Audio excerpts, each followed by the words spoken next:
पुरी बड़दाण्ड स्थित नीलाद्री भक्त निवास दैतापति निजोग पक्षर पूज्य पूजा कार्यक्रम अनुष्ठित हो कार्यक्रम को स्मरणीय करने निजोग पक्षर प्रथम थर पर रक्तदान शिविर अनुष्ठित होता।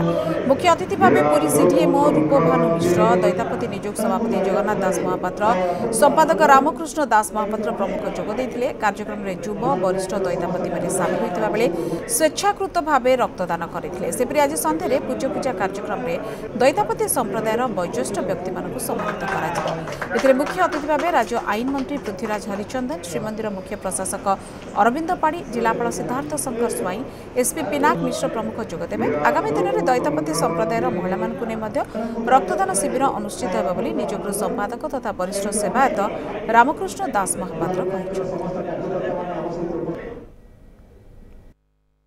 दैतापति निजोग तरफ रक्तदान शिविर आरंभ होती जो कि रक्त ही जीवन से ये गोटे आमर प्रयास कराई प्रत्येक वर्ष निश्चित भाव में रक्तदान शिविर करने दैतापति निजोगर निष्पत्ति होता जहाद्वारा आज आमर ये कार्य आरंभ करते बहुत युवक आमर दैतापति वयस्क अच्छा से रक्तदान आरंभ कर।